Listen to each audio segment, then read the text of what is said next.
If there's one thing that Brawlhalla is known for, it's for being called a Smash Bros. Clone.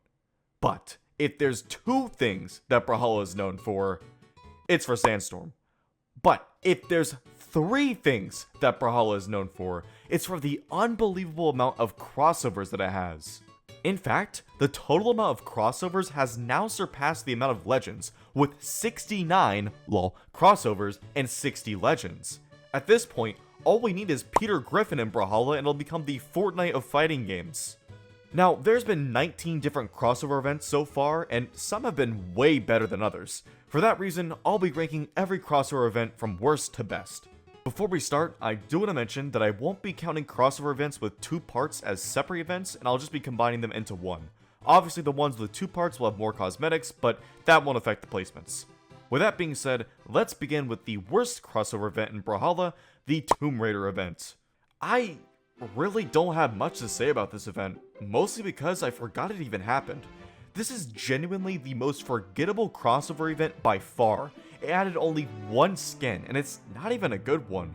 TrippedUp, it was actually two skins. The crossover came with two styles. Still sucks, don't care. Funnily enough, this event came out less than a month before the COVID lockdown. Clearly that entire year was just filled with mistakes, and the Tomb Raider event and Bat Soup were among the worst. Let's leave this one in the past and move on to the second worst crossover event, which is the Assassin's Creed event. Just like the Tomb Raider event, this one is very forgettable. Coincidentally, this was the only other event to add a crossover with two styles. Honestly, BMG, I'd just stop with the 2-in-1 concept. It's just clearly not working out for you in terms of quality. Now, this event does get an edge over the last one because it came with a new legend, Ezio.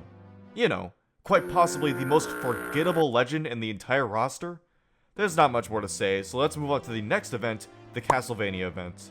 I think the main reason I don't care much for this event is because I never played Castlevania, but it also loses some points thanks to Simon Belmont's sword and its deceivingly small size. However, Alucard's orb is hands down the best orb skin in the game, making it the only good thing to come out of this event. Once again, not much else to say, so let's get into the next one, the G.I. Joe event. To this day, this entire event leaves one question to be answered.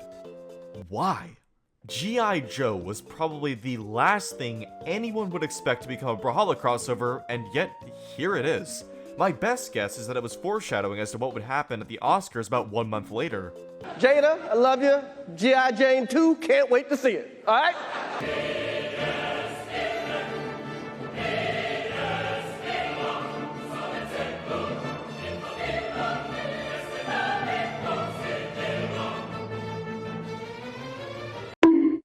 For that reason, I find this crossover to be kind of funny.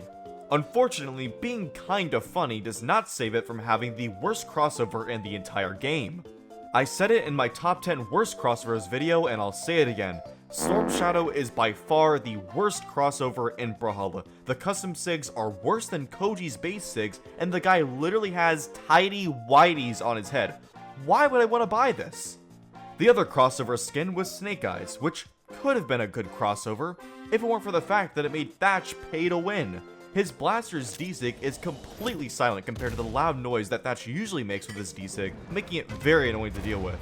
Enough said, let's move on from this very strange addition to the game with the next event, the Tekken event. This one might raise some eyebrows. To be honest, most of the event was fine. Nina Williams and Yoshimitsu were pretty inoffensive additions, and they even added a cool KO effect along with a good taunt. So, what's placing this so low? You know him, you probably hate him unless you play him. It's Devil Jin. Now, to be entirely fair, it's not the skin itself that caused my hatred for this crossover. Rather, it's the fact that it began to popularize the most viable SIG spam character in the entire game. After the release of this crossover, it seems like everyone was hopping on Zariel and showing how abusable his SIGs are. For that reason, I can never forgive this event for the atrocities that have forced me to go through in the ranked queue. With that said, it's time to go on to the next event, the Hellboy event. For those of you that have watched my top 10 worst crossovers video, you know that 2 of the 4 crossovers in this event made it into the list, and I'll tell you right now, the other 2 aren't much better. So how did this event make it above all the others with such bad crossovers? Well, it's 2 things actually. First, one of the aforementioned worst crossovers, being Gruagok, is actually one of the best. I've already been over why that is in the worst crossovers video, so if you haven't already, you should check that out. The other thing that saves this event is the Brawl of the Week that came along with it, being Horde. Now, Horde is a game mode that actually got its own achievement, which is to complete the final stage. It's also the achievement that pretty much nobody has because it's practically impossible to get. Personally, I think it's hilarious how hard it is to get this achievement, and for that reason, this event gets a few extra points. Now, we're moving forward to the next crossover event, which is the Rayman event. I have very little to say about this event, so I'll break it down into the positive and the negative. The positive is that the two crossovers are pretty good. And the negative? Yeah. Okay, now we're moving into the crossover events that I can say were overall good, unlike the past ones. And we're starting off the good ones with the Ninja Turtles event. I'm just gonna completely shun the existence of Donatello, as although I'm no longer a Mirage main, I still deeply hate this crossover. Other than that, the other three are very good. Plus, the KO effect, podium, and emote that came along with them are all very good, and well made for the theme of Ninja Turtles. Nothing more for me to say here, so we're moving on to the next event, the Avatar event. I need to preface this placement explanation with the disclaimer that I've never watched Avatar like many others who love this crossover have, so I don't have as big of a connection with the series as some of you may have. With that being said, I do think that the crossovers are good, but also nothing too special. The Aang crossover is the best of the three, as the other two are barely ever used and aren't that special either. However, I think the best part of this event is the sidekick, Appa. This thing is comically large. So much so that when it's paired with taunts like this one in the post-game screen, it literally blocks the opponent from view. That's the perfect way to rub salt in the wound. That's all I have to say about this one, so let's move on to the next event, which is breaking into the top 10, the WWE event. This is the first two-part crossover on this list, and therefore has a lot of crossovers in it. This leads to a wide spectrum of quality. Some are amazing, some are okay, and some are downright disgusting. However, the real kicker for this event is two crossovers in particular, Roman Reigns and Macho Man. These two nightmares have destroyed me in ranked time and time again. Their base legends are two of the most infuriating legends to fight in the game, and the crossovers don't help in easing the hatred. This is especially true for Macho Man. Every Macho Man I encounter has the most annoying playstyle this game has ever seen. I swear, to play Macho Man, you must have to sign a contract with the devil to be the most tedious player to fight. At this point, I feel like I've been cursed for Macho Man to haunt me for the rest of my life. Wanna know why? I've had 3 twos partners in my Brawlhalla career. You wanna guess how many of them were Macho Man players? All 3! Annoyance aside, this entire event was good overall, which is why it gets in the top half of the list despite my grievances against 2 particular crossover skins. Now, let's move on to the next event, the Steven Universe event.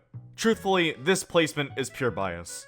I can admit that the crossovers themselves are very good looking, especially Amethyst. She's remained in my top 10 favorite crossovers for a long time, and I don't think that'll change. The KO effect is also one of my favorites in the game. So after so much praise, why is this event getting a middle tier placement? It's quite simple actually. Steven Universe is one of the worst shows I have ever watched. The annoying characters, the convoluted plotline, the not-so-subtle agenda, and so much more makes this a catastrophe of a show. And no, I'm not just hating because I've heard other people say it was bad. I myself have seen the entire show. I fully admit that I was once a big fan of Steven Universe. And then I hit puberty. Seriously though, I really do despise this show, and that's why I can't give these objectively good crossovers a better placement than this. Anyways, with all that venting out of the way, we can move on to the next event, which is the Halo event. The Halo franchise is a huge hit of nostalgia for me, as Halo 4 was the first FPS game I was ever allowed to play as a kid.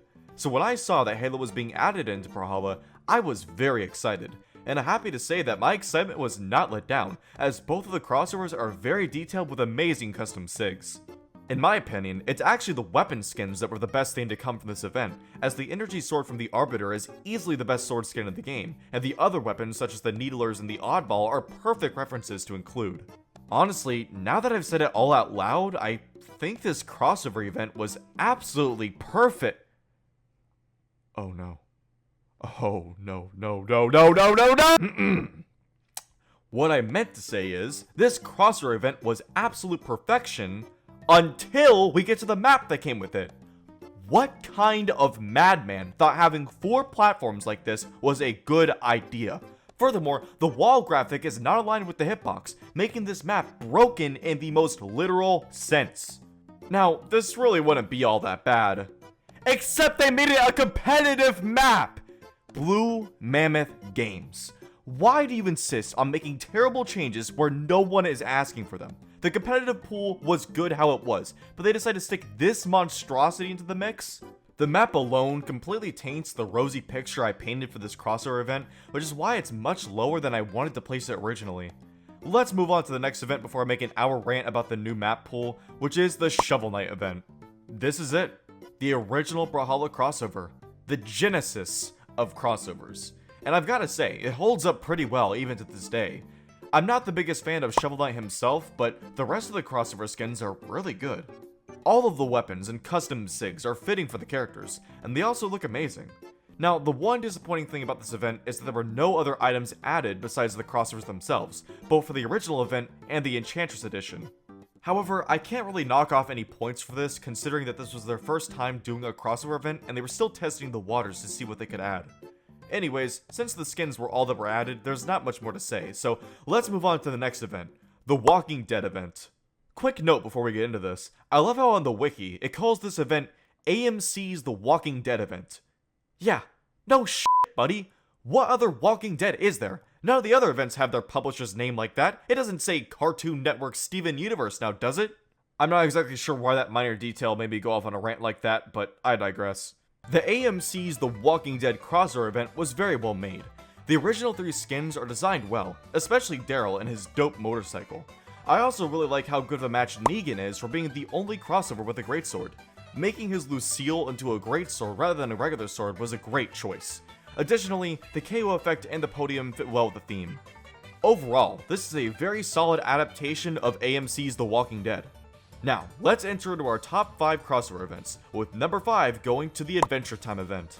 Just like the Steven Universe event, this placement is pure bias, but for the opposite reason.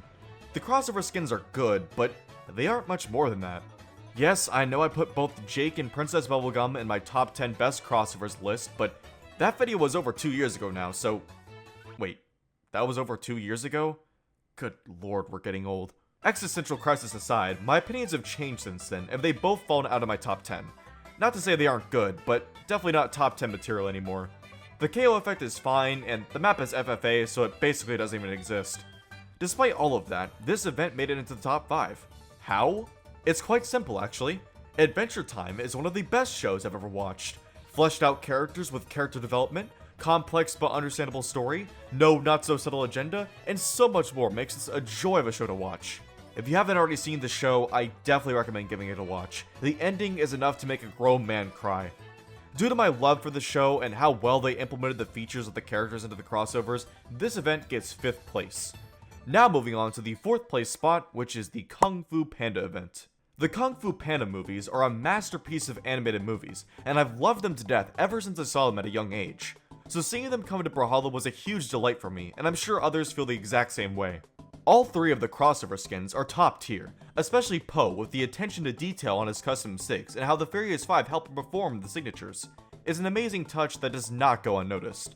The KO effect is an excellent reference to the first movie, and the map is one with great design that I wish was in the competitive pool. But no! We just had to have Halo instead, now didn't we? Okay, I'll stop talking about the map pool now. But seriously, everything about this event was well executed, and it just barely misses out on the top 3. Speaking of which, let's get into the 3rd place event, the Ben 10 event.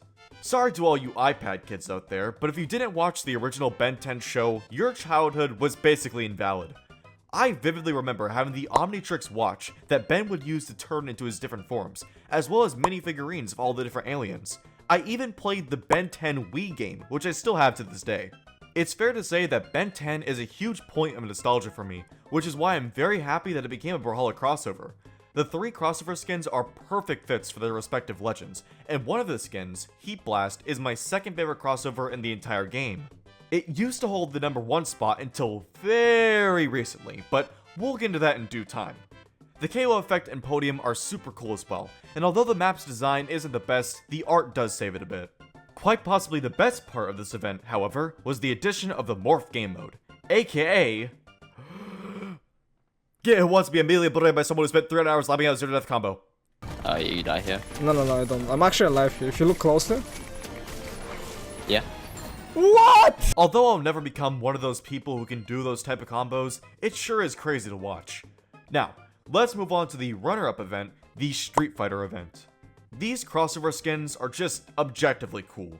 I was never too big into the Street Fighter games, but from the little time I've played, I can tell you that BMG did a great job of putting these characters into Brawlhalla Legends.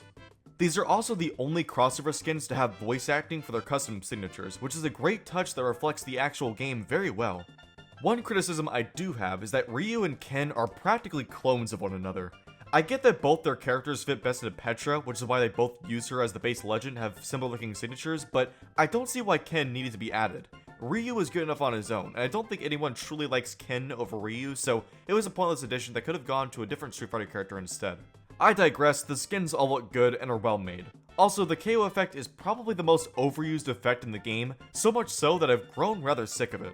Don't get me wrong, it's a top tier KO effect, but I feel like every other person uses this thing, so it gets repetitive. Anyways, it's finally time to talk about my personal favorite crossover event in Brawlhalla. Drumroll please. Rivals of Aether. The Rando crossover skin is easily the greatest skin that has or ever will be added into Brawlhalla. It possesses such detail that I can't help but stare every time this skin graces my screen. 11 out of 10 edition, end of video. Okay, obviously the real #1 spot goes to none other than the SpongeBob event.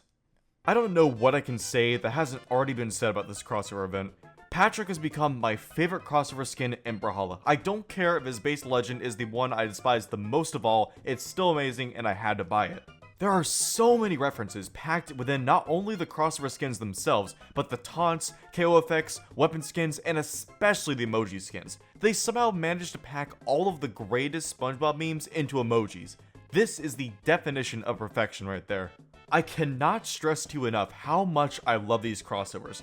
I never thought I would have bought the $50 Mammoth Coins pack, and yet there I was on Wednesday morning practically beating my credit card info into the keyboard so I could get these skins. The one problem I have with this event is that they made an entirely new tier of skin called Mythic for the SpongeBob crossover just so they could bump up the price to 400 Mammoth Coins. Listen, I get that he has a lot of cool animations and 2 different appearances based on the weapon he's holding, but in no world is that enough of a difference to justify the price increase. But hey, it sure didn't stop anyone from buying it, so at the end of the day, they got the bag. But this introduction of a new tier has me wondering, will they ever make a tier beyond Mythic? I'm calling it now. The biggest reveal in Brawlhalla for 2033 will be the introduction of the new skin tier, Supercalifragilisticexpialidocious, and it'll only run you about 10,000 Mammoth Coins. Thanks, BMG.